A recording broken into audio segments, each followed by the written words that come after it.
Good morning to everybody. तो आज कक्षा 7 गणित में हम ले रहे हैं प्रश्नावली 3.1। गणित कक्षा 7 प्रश्नावली 3.1। तो इसमें प्रश्न नंबर 1 है, अपनी कक्षा के किन्हीं 10 विद्यार्थी की ऊंचाई का परिसर ज्ञात कीजिए। तो इसमें आपको अपनी कक्षा में उपस्थित 10 छात्रों की ऊंचाई लेनी है। तो प्रश्न नंबर 1 है, कैसे बनेगा? प्रश्न नंबर 1, 10 विद्यार्थी की ऊंचाइयों का परिसर ज्ञात कीजिए। तो इसके लिए हम एक सारणी बनाएंगे, क्रम संख्या, विद्यार्थी का नाम और ऊंचाई। ऊंचाई हम फीट में भी नाप सकते हैं, सेंटीमीटर भी नाप सकते हैं। सेंटीमीटर में ही नापिए, cm। तो इसमें क्रम संख्या 1, 2, 3, 4, 5, 6, 7, 8, 9 और 10। तो ये कॉलम नंबर 1 हमारा हो जाएगा। यहाँ विद्यार्थी का नाम और यहाँ विद्यार्थी की ऊंचाई है। तो हमारी सारणी बनेगी। तो इसमें विद्यार्थियों के नाम एक एक करके उनकी ऊंचाई नापेंगे और उसके बाद ये प्रश्न पूछ रहा है, इन विद्यार्थी की ऊंचाई का परिसर ज्ञात कीजिए। तो ऊंचाई का परिसर हो जाएगा आपका, ऊंचाई का परिसर। परिसर का तात्पर्य है अधिकतम प्रेक्षण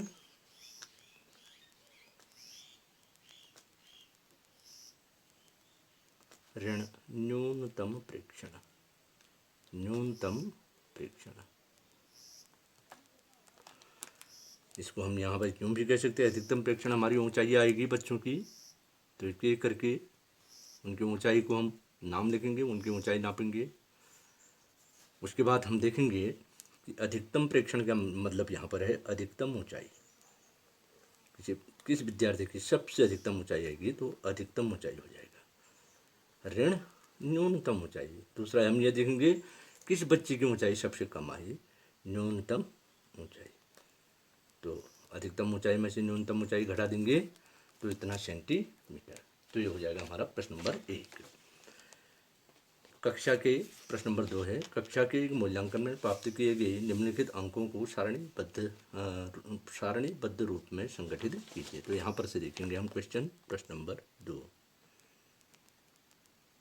तो कह रहा है प्राप्त किए गए अंकों को सारणीबद्ध रूप में संगठित कीजिए। तो हम देख रहे हैं एक बच्चे के 4, 6, 7, 8, 7, 5, 3, 5, 4, 5, 2, 6, 2, 5, 1, 9, 6, 5, 8, 4, 7, 6, 7 ये अंक प्राप्त हुए बच्चों को। तो हमने देखना है, तो यहाँ पर न्यूनतम अंक बच्चों को प्राप्त हुआ है, देखें आंकड़ों के हिसाब से तो 1, और अधिकतम अंक देखा हमने कहीं पर 9। तो हम यहाँ पर सारणी बनाएंगे। देखिए, इसको हम कहेंगे बारंबारता सारणी। यहाँ पर तो आंकड़े जो हैं हमारे अव्यवस्थित रूप से हैं, तो सारणीबद्ध करने पर हमारे जो आंकड़े हैं वो व्यवस्थित रूप में आ जाएंगे। तो जैसे इस सारणी को हम कहेंगे व्यवस्थित, जो सारणी बनेगी हमारी होगी बारंबारता सारणी। बारंबारता सारणी। तो इसके लिए क्रम संख्या नंबर 1 कॉलम बनेगा हमारा, नंबर 2 बनेगा प्राप्तांक, तीसरे में आ जाएगा हमारा टैली चिन्ह या मिलान चिन्ह। पिछली कक्षा में आपने सीखा है, मिलान चिन्ह भी इसको बोल सकते हैं। और तीसरे में आ जाएगा बारंबारता। तो हमारी सारणी बनेगी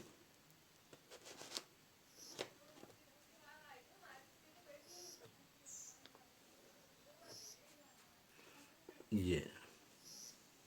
तो यहाँ पर हमने 1 से लेकर 9 तक क्रमांक लेने, 1, 2, 3, 4, 5, 6, 7, 8 और 9। तो देखेंगे प्राप्तांक, अब हमको ये देखना है सारणी में ध्यानपूर्वक एक अंक कितनी बार आया है। एक प्राप्तांक जो है हमारा प्राप्तांक 1 2 3 4 5 6 7 8 और 9। अब हमने देखना है एक प्राप्तांक कितने बच्चों को मिला, एक ही बच्चे का। तो इसका टैली चिन्ह हम एक के लिए एक लगाते हैं। पिछली कक्षा में आपने सीखा टैली चिन्ह लगाने का नियम है कि भाई इनका ग्रुप बनता है 5 का, 1 2 3 4 और 5। ये 6 के लिए फिर हम एक डंडा और दे देंगे, 7 के लिए फिर एक डंडा और दे देंगे। इसी प्रकार एक ग्रुप जो है हमारे 4 खड़े डंडे और एक तिरछा, ये बनेगा। तो बारंबारता एक ही बच्चे को एक अंक प्राप्त हुआ। अब 2 का अंक हम देखते हैं, 1 2 2 बच्चों के 2 अंक आए। तो टैली चिन्ह 2 के लिए 2 डंडे खड़े आ जाएंगे और यहाँ बारंबारता हो गई 2। 3 अंक प्राप्त करने वाले बच्चे, एक ही बच्चा है 3 अंक वाला, तो ये भी टैली चिन्ह 1 और बच्चों की संख्या 1।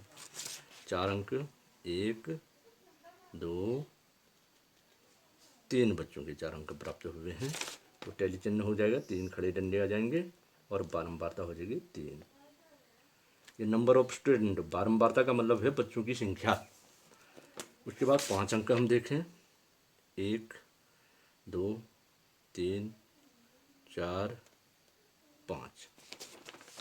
तो 5 के लिए 1 2 3 4 खड़े डंडे, एक यूँ ऐसी तरह से करेंगे। टैली चिन्ह 5 का हो गया ग्रुप और बच्चों की संख्या नंबर ऑफ स्टूडेंट 5। 6 अंक, 1 2 3 4 बच्चों की, 1 2 3 4, छात्र संख्या 4 आ गई। उसके बाद 7 अंक, 1 आंकड़ों को ध्यानपूर्वक देखना होगा, 2 खड़े डंडे, टैली चिन्ह 2 हो गया और बच्चों की संख्या 2 हो गई। इसके बाद आता है 8 का अंक,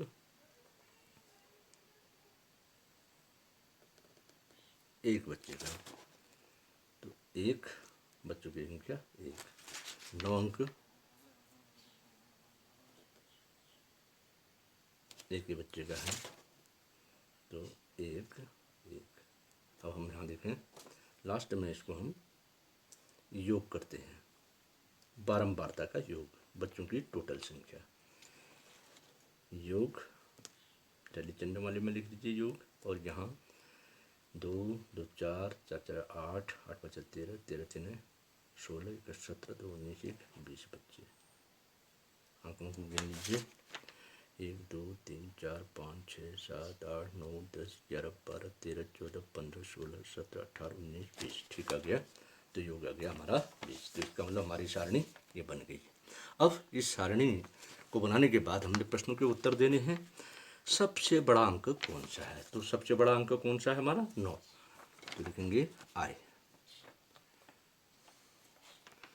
सबसे बड़ा अंक बराबर 9।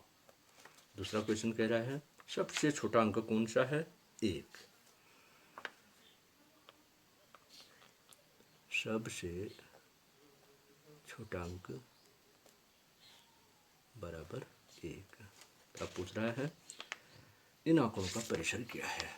नंबर 3, आंकड़ों का परिसर। आंकड़े यहाँ पर प्राप्तांक हैं, आंकड़ों का परिसर। तो जैसा कि मैंने अपने पहले प्रश्न में आपको बताया, अधिकतम प्रेक्षण ऋण न्यूनतम प्रेक्षण, अधिकतम प्रेक्षण ऋण न्यूनतम प्रेक्षण। तो यहाँ पर हमारे प्रेक्षण है अंक, प्राप्तांक, तो अधिकतम प्राप्तांक है 9 और न्यूनतम प्राप्तांक है 1। तो इसको हम यूँ भी कह सकते हैं, अधिकतम प्राप्तांक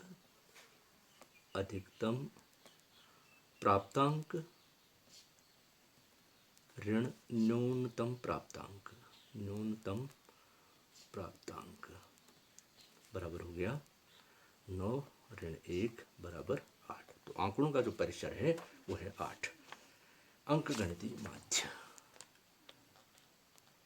अंकगणितीय माध्य, गणितीय माध्य, अंकगणितीय माध्य, इसको हम औसत भी बोल सकते हैं।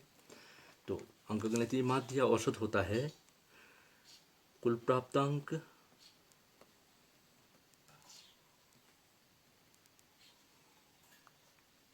प्राप्तांकों का योग बट्टा विद्यार्थियों की संख्या, विद्यार्थियों की संख्या, विद्यार्थियों की संख्या। तो इसके लिए आप इन अंकों को जोड़ सकते हैं। 4 धन 6 धन 7 धन 5 धन 3 धन 5 धन 4 धन 5 धन 2 धन 6 धन 2 धन 5 धन 1 धन 9 धन 6 धन 5 धन 8 धन 4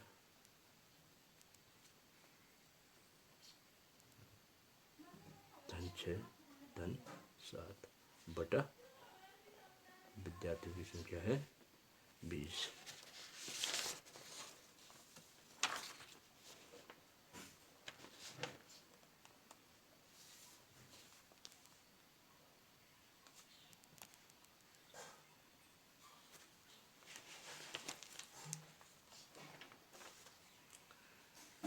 दो 3 4 5 6 7 8 9 10 11 12 13 14 15 16 17 18 19 20। तो जोड़िए इसको, कहीं से भी जोड़ना शुरू करिए।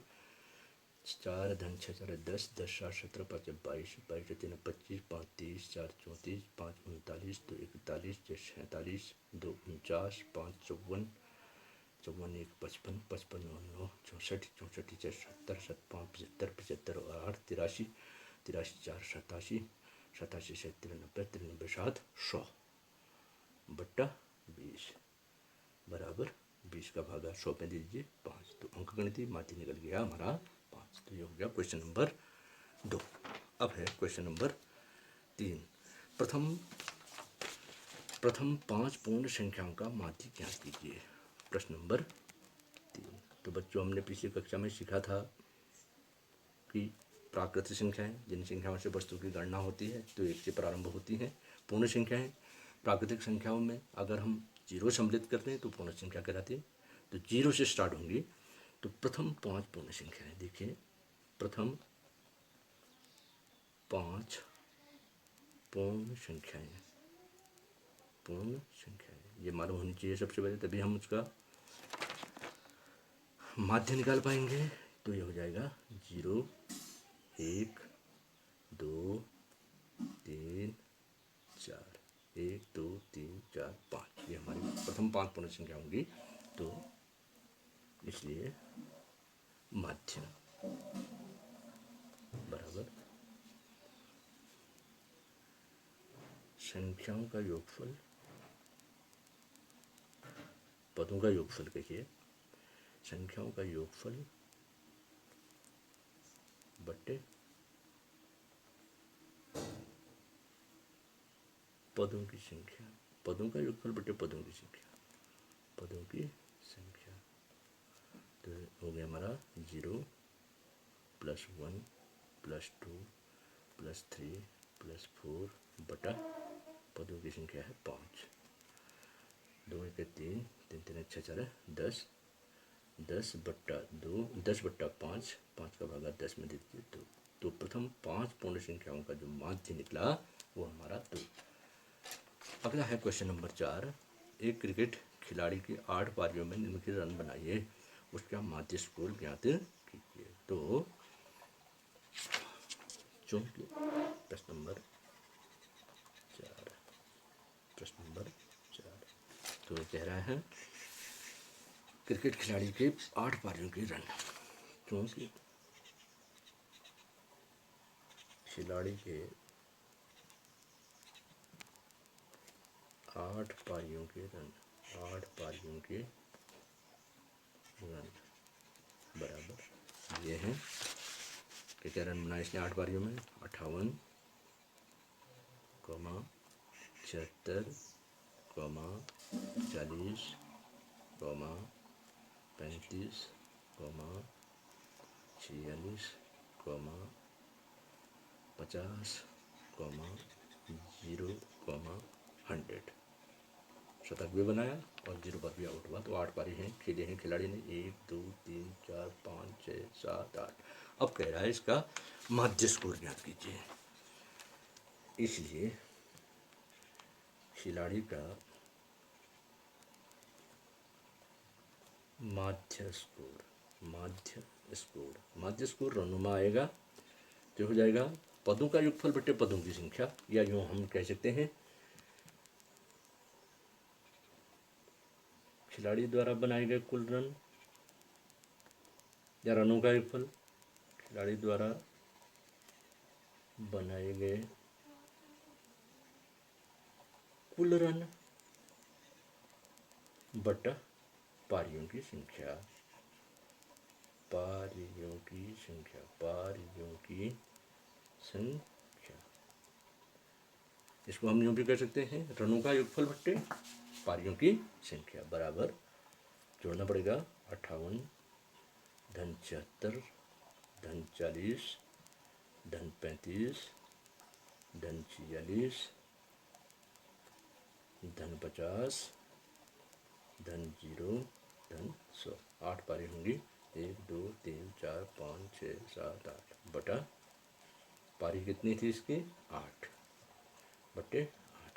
तो जोड़िए 21 से स्टार्ट करें, 0 0 0 6 6 25 11 11 6 17 17 8 25 को 5 हासिल 2 दाई में 5 2 7 7 4 11 11 3 14 14 18 18 7 25 25 और 5 30 का 0 हासिल 3 3 पे 4 405 बटा 8 8 का भागा दीजिए, 8 का भागा 40 में 8 पंचे 40 तो उतरा 5 भागने के लब्ध में 0 और हमने 10 लगाया तो हो गया आपका 50, 8 छक 48, 2 शेष बचा, फिर 0 मिल गया, 8 दूनी 16, फिर 0 8 पंचे 40 तो आया 50.625। लेकिन रन जो होते हैं वह पूर्ण संख्या में होते हैं, कम से कम रन 1 होता है।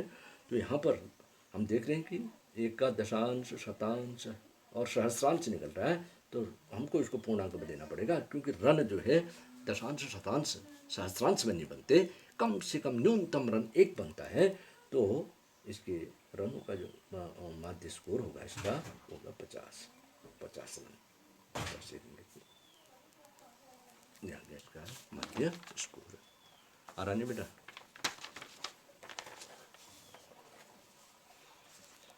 इसके बाद है क्वेश्चन नंबर 5। खिलाड़ी निम्नलिखित सारणी प्रत्येक खिलाड़ी द्वारा 4 खेलों में अर्जित किए गए रनों को दर्शाती है। तो यहाँ पर है खिलाड़ी ए ने 4 खेल खेले, पहले खेल में 14 अंक, दूसरे में 16, तीसरे में 10, चौथे में 10 अंक प्राप्त हुए। खिलाड़ी बी ने पहले में 0 आया अंक, दूसरे में 8 आए, तीसरे में 6 आए और चौथे खेल में इसके 4 अंक आए। खिलाड़ी सी ने पहले खेल में 8 अंक अर्जित किए, दूसरे खेल में इसको 11 अंक प्राप्त हुए, तीसरा खेल इसने खेला ही नहीं और चौथे खेल में इसको 13 अंक प्राप्त हुए। अब इस सारणी के अनुसार ये कहता है अब निम्नलिखित प्रश्नों के उत्तर दीजिए। प्रत्येक खेल में ए द्वारा अर्जित औसत अंक ज्ञात करने के लिए माध्य ज्ञात कीजिए। तो औसत या माध्य हो जाएगा खिलाड़ी द्वारा अर्जित कुल अंक बट्टे खेलों की संख्या, पदों का योगफल बट्टे पदों की संख्या। तो देखिए क्वेश्चन नंबर 4 सारणी किताब में बनी है, देखिएगा। क्वेश्चन नंबर 5, प्रश्न नंबर 5 तो का आए प्रत्येक खेल में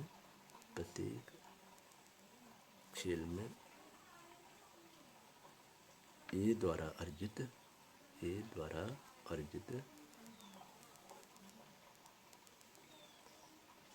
औसत अंक, औसत अंक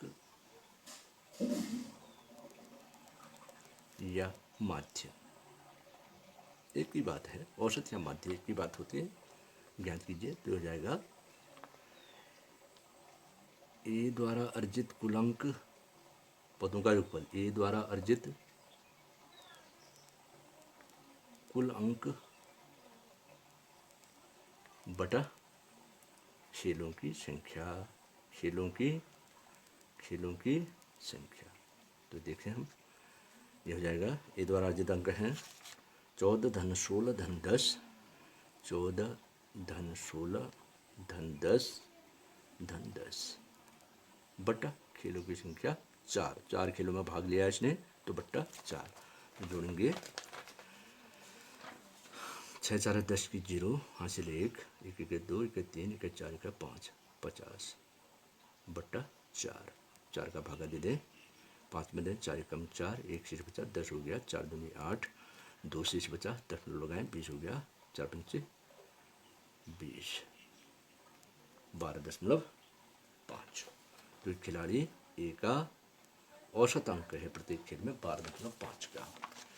अब पूछ रहा है प्रत्येक खेल में सी द्वारा अर्जित माध्य अंक ज्ञात करने के लिए आप कुल अंकों को 3 से भाग देंगे या 4 से। अब देख रहे हैं ये सी द्वारा पूछ रहा है, तो सी के पहले खेल में 8, दूसरे खेल में 11 और चौथे खेल में 13, तीसरा खेल इसने खेला नहीं, तो इसमें अर्जित अंक प्राप्त करने के लिए हम 4 का भाग में देकर के 3 से भाग देंगे।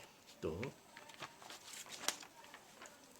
क्वेश्चन नंबर आई कह रहा है प्रत्येक खेल में सी द्वारा अर्जित माध्य अंक ज्ञात करने के लिए, प्रत्येक खेल में सी द्वारा अर्जित माध्य अंक ज्ञात करने के लिए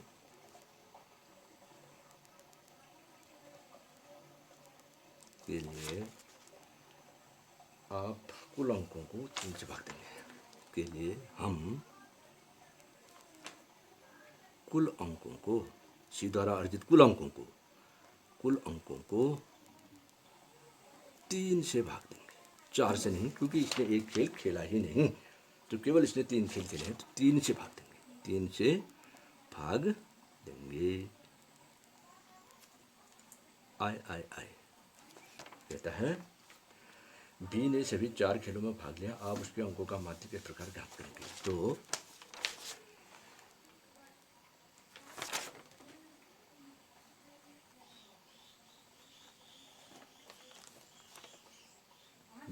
बी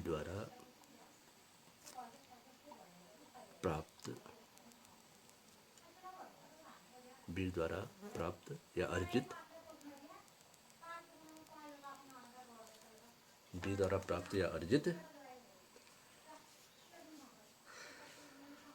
माध्य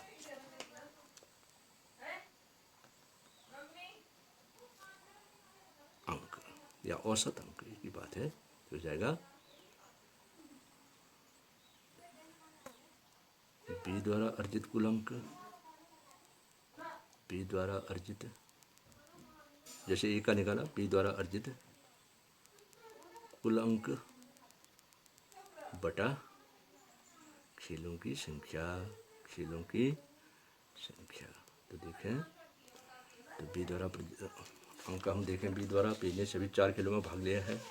पहले में इसको 0 मिला, 0 धन 8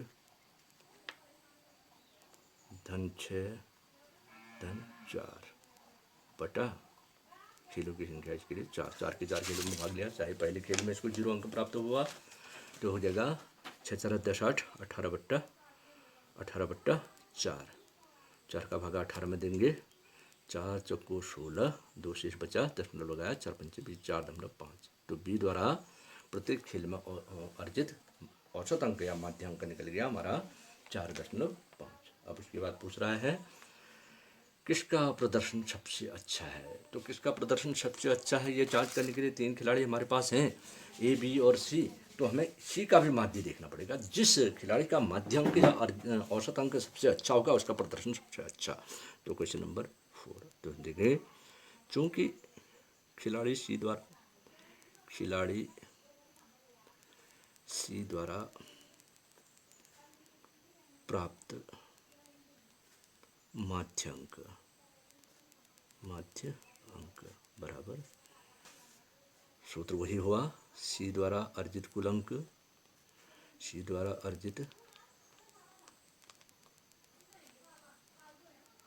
अंक बटा खेलों की संख्या। तो सी के अंक लिखेंगे हम 8 धन 11 धन 13। एक खेल इसने खेला ही नहीं, 3 खेलों में भाग लिया है, बट्टा 3। तो खेलों की संख्या भी 3, जैसे कि ऊपर में बता दिया था। तो 3 1 4 8 4 12, 12 का 2, 3 1 4 8 4 12 से 1 1 1 2 1 3, 3 का भाग देंगे, 3 कम 3, 2 उतरा, भागने के लब्ध में 0 आ गया। आप दशमलव लगाएंगे, 3 चौक 18, 3 चौक 18, ये जो निकलता रहेगा।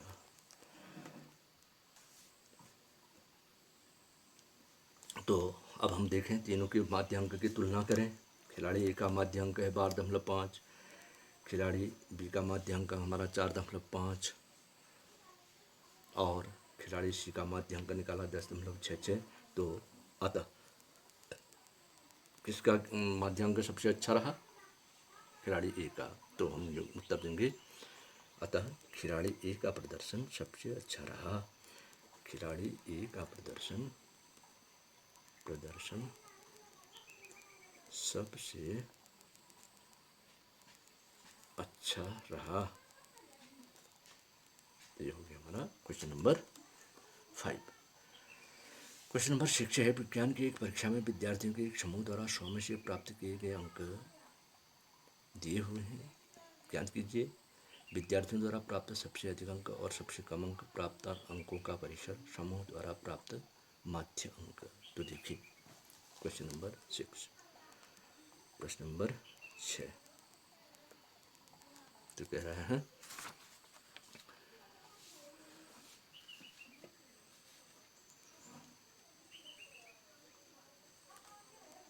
विद्यार्थियों के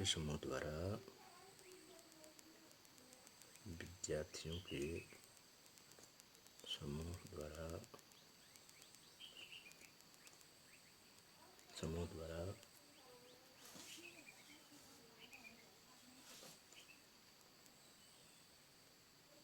परीक्षा में प्राप्त अंक बराबर 85 76 90, 85 76 90, 85 39 48, 85 39 38,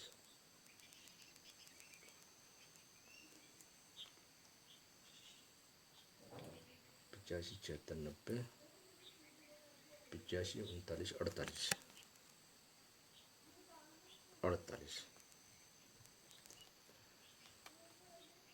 56 95 81,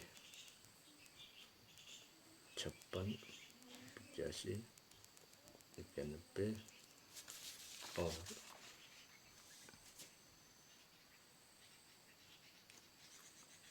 56 85 81, 91 नहीं 81 और 75। फिर देख लें, अंकों की टैली कर लें। 85 76 90, 85 39 48, 56 85 56 95, ये 56 95 81 और 75 हैं। 1 2 3 4 5 6 7 8 9 10, कोई छूटना नहीं है। 1 2 3 4 5 6 7 8 9 10। तो अब कह रहा है विद्यार्थियों द्वारा प्राप्त सबसे अधिक अंक और सबसे कम अंक। अब तो हम देखें इसमें सबसे अधिक अंक देखना है 95, सबसे अधिक 95 है, और सबसे कम अंक हमने देखने हैं 39। तो आज क्वेश्चन हो गया, विद्यार्थियों द्वारा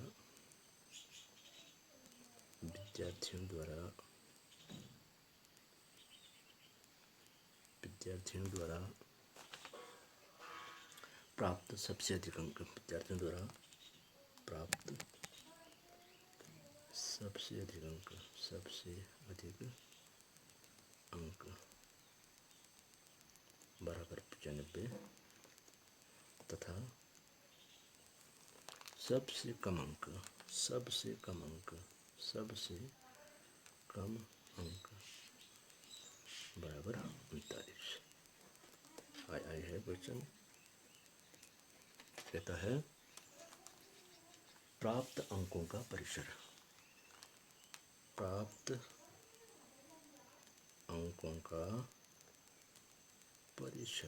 परिसर तो हो जाएगा अधिकतम अंक ऋण न्यूनतम अंक, परिसर अधिकतम प्रेक्षण ऋण न्यूनतम प्रेक्षण हुआ, तो यहाँ पर अधिकतम अंक ऋण न्यूनतम अंक तो घटा दीजिए, यहाँ पर अधिकतम और न्यूनतम हमारे पास है, 95 अधिकतम है और न्यूनतम 39, घटाइए 15 में से 9 गया 6, और यहाँ 8 बच गया, 8 में से 3 गया 5, 56। तो अंकों का जो परिसर है हमारे पास वो है 56। उसके बाद कह रहा है समूह द्वारा प्राप्त माध्यांक, थर्ड है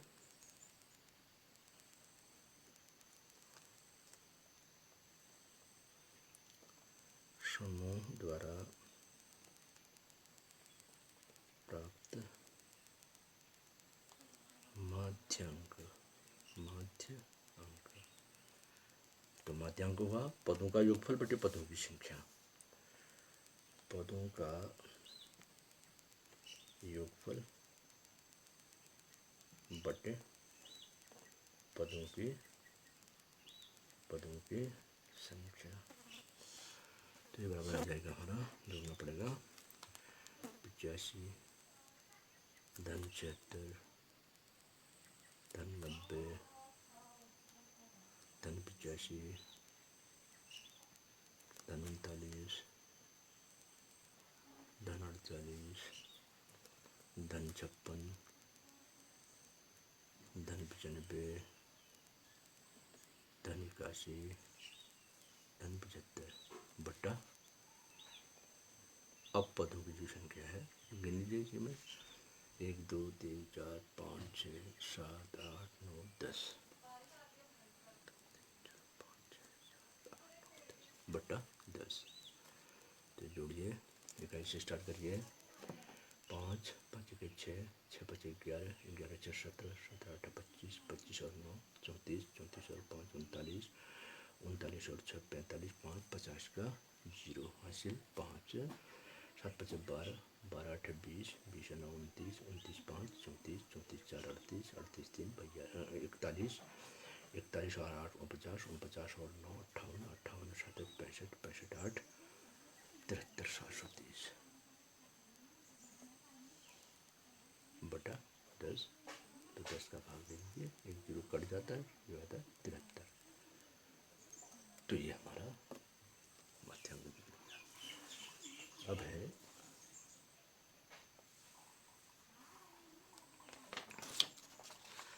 छह क्रमागत वर्षों में एक स्कूल में विद्यार्थियों की संख्या निम्नलिखित थी: 15,555, 1,670, 1,750, 2013, 2,540, 2,820। 6 वर्षों में किसी स्कूल के विद्यार्थियों की संख्या है ये, लगातार वर्षों में।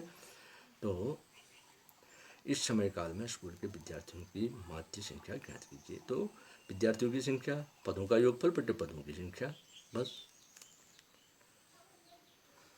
तो बन जाएगा हमारा प्रश्न नंबर 7। प्रश्न नंबर 7 तो कह रहा है चूंकि 6 क्रमागत वर्षों में विद्यार्थियों की संख्या, किसी स्कूल के विद्यार्थियों की संख्या है, विद्यार्थियों की संख्या बराबर 1555 पहले वर्ष, दूसरे वर्ष 1670 बढ़ते हुए क्रम में है विद्यार्थियों की संख्या। तीसरे वर्ष और बढ़ गए 1750, चौथे वर्ष 2013 फिर बढ़ गए 2013, फिर पाँचवें वर्ष 2545 और अंतिम छठे वर्ष में 2820, लगातार बढ़ते हुए 2820 ये विद्यार्थियों की संख्या है 6 क्रमागत वर्ष में, पहले वर्ष, दूसरे वर्ष, तीसरे वर्ष, चौथे वर्ष, पाँचवें वर्ष, छठे वर्ष। तो कह रहा है इस समय काल में स्कूल के विद्यार्थियों का माध्य, इस समय काल में इन 6 वर्षों में विद्यार्थियों की माध्य संख्या, विद्यार्थियों की माध्य संख्या बराबर जाएगा पदों का योगफल बटे पदों की संख्या, अर्थात विद्यार्थियों की कुल संख्या बटे वर्षों की संख्या। तो पदों का योगफल बटे पदों की संख्या। यहाँ पर हम यूँ भी कह सकते हैं विद्यार्थियों की कुल संख्या बटे वर्षों की संख्या बराबर हो गया, हमारा जोड़ना पड़ेगा 1555 धन 1670 धन 1750 धन 2013 धन 2540 धन 2820 बटा ये वर्ष हैं 6 पद हैं, 1 2 3 4 5 6। तो जोड़िए 21 से 60 में 5 5 3 8 8 का 8 ढाई चलिए कुछ नहीं है 5 7 5 12 12 5 17 17 का 18 18 4 22 22 2 24 का 4 हासिल 2 सैकड़े में हासिल 2 है 5 2 7 7 6 13 13 7 20 20 20 5 25 25 और 8 33 को 3 हासिल 3 3 1 4 1 5 1 6 6 2 8 2 10 2 12 निकलना है 12,348 फिर जोड़ें 3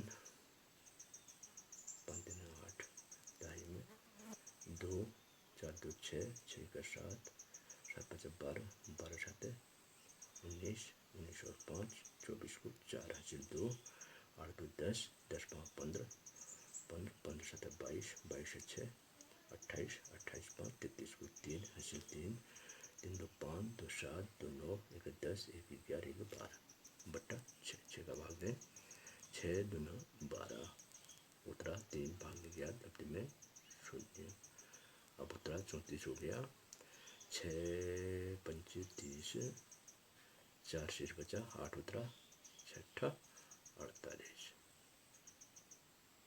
तो 2058 ये हमारा आंसर आ गया। तो इस समय काल में विद्यार्थियों की माध्य संख्या रही विद्यालय में 2058। प्रश्न नंबर 8 है एक नगर में किसी विशेष सप्ताह के 7 दिनों में हुई वर्षा निम्नलिखित मिलीमीटर में माने मिलीमीटर में रिकॉर्ड की गई है। तो सोमवार को 0.0, मंगलवार को 12.2, बुधवार को 2.1, बृहस्पति को 0.0, शुक्रवार को 20.5, शनिवार को 5.5 और रविवार को 1.0। तो ये कह रहा है 7 दिनों में हुई शहर में जो वर्षा है वो इसने आंकड़े में दिया है। तो उपरोक्त आंकड़ों से वर्षा का परिसर, तो ये देखिए प्रश्न नंबर 8 तो आय है वर्षा का परिसर परिसर होता है अधिकतम प्रेक्षण ऋण न्यूनतम प्रेक्षण, अर्थात अधिकतम वर्षा, इसको ऐसे भी कर सकते हैं, अधिकतम वर्षा ऋण न्यूनतम वर्षा। तो अब हमने देखना है कि अधिकतम वर्षा कब हुई थी, तो ये शुक्रवार को, और ये हो गया अधिकतम वर्षा शुक्रवार को हुई है 20.5 माइनस न्यूनतम वर्षा हुई है 0.0।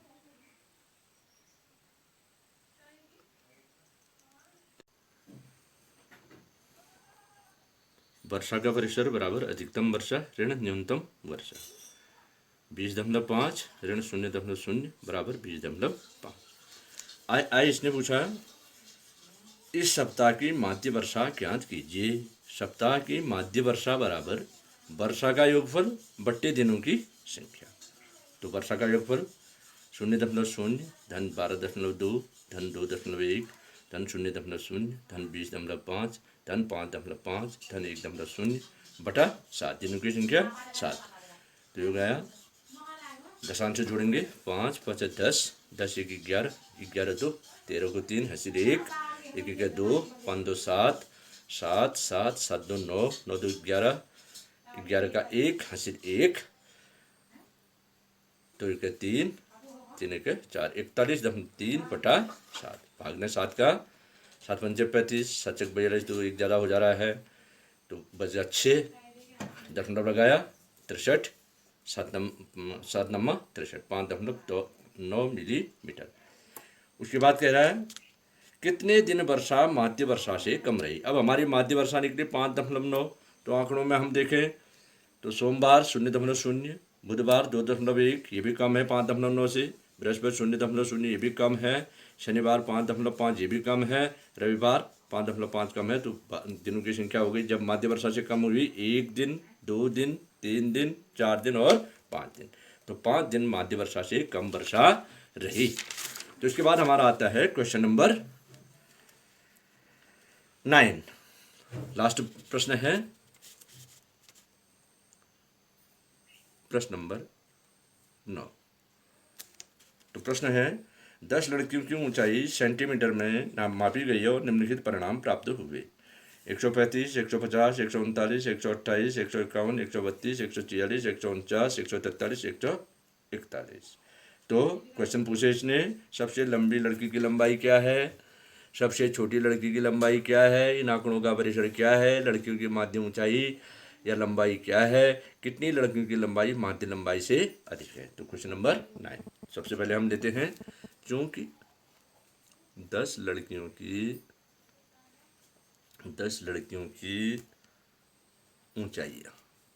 ऊंचाई बराबर, ये लिख लें 135 सेंटीमीटर में नापी गई है।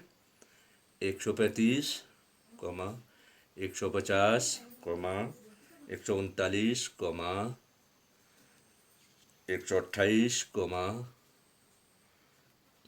151, 132, 146,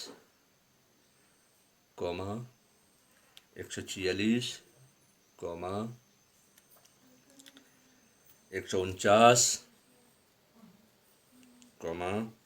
143, 141। तो 10 हुए, 1 2 3 4 5 6 7 8 9 10 सेंटीमीटर, सब सेंटीमीटर में है। तो उसने क्वेश्चन पूछा आई सबसे लंबी लड़की की लंबाई, सबसे लंबी लड़की की लंबाई बराबर, तो देखा आंकड़े में 151 सेंटीमीटर, 151 सबसे अधिक है, 151 सेंटीमीटर। आई दूसरा क्वेश्चन है सबसे छोटी लड़की की लंबाई, सबसे छोटी लड़की की लंबाई देखिए बराबर हो गया हमारे पास। तो सबसे कम है हमारे पास 128 सेंटीमीटर, 128 सेंटीमीटर। जिसकी ऊंचाई सबसे कम वो सबसे कम लंबी लड़की। इसके बाद आया लड़कियों, इन आंकड़ों का परिसर क्या है, अर्थात ऊंचाई का परिसर, आंकड़ों का परिसर, आंकड़ों का परिसर बराबर अधिकतम ऊंचाई, अधिकतम प्रेक्षण ऋण न्यूनतम प्रेक्षण, न्यूनतम ऊंचाई, न्यूनतम ऊंचाई। तो रक्षामान यहीं पर है हमारे पास 151 अधिकतम ऋण 128 न्यूनतम। तो घटाए हम, 11 में से 8 गया 3, 4 में से 2 गया 2 और 1 में से 1 कुछ नहीं, 23 सेंटीमीटर। तो इन आंकड़ों का जो परिसर है वो है 23 सेंटीमीटर। इसके बाद क्वेश्चन नंबर 4 है, इसमें पूछा इसने लड़कियों की माध्य ऊंचाई, लड़कियों की माध्य ऊंचाई, माध्य ऊंचाई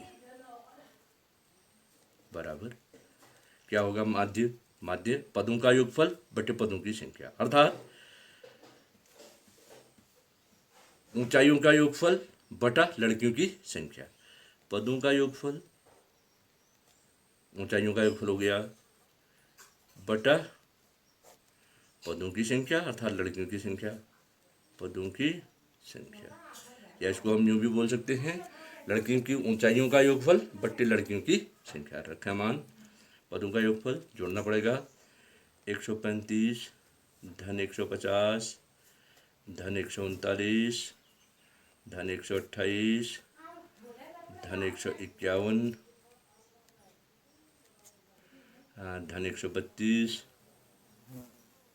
धन 146 धन 149 धन 143 धन 141।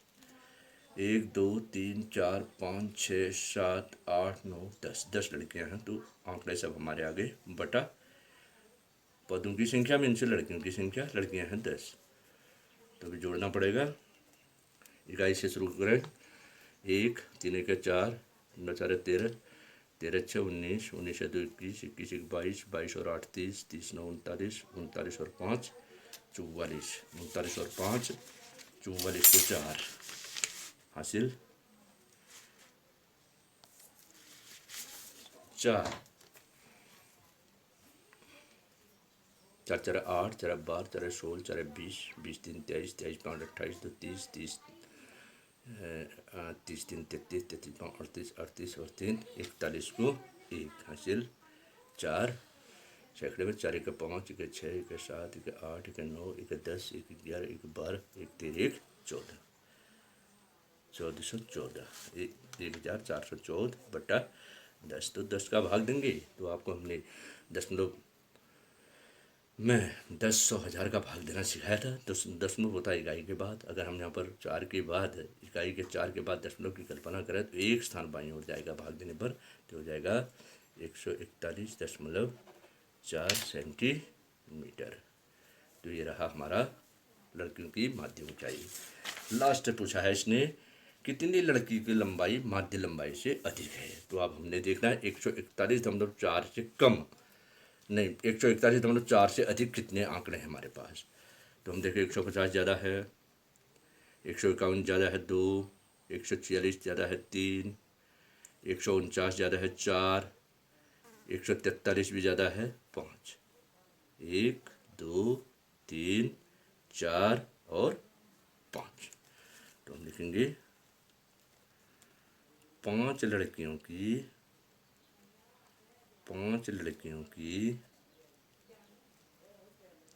लंबाई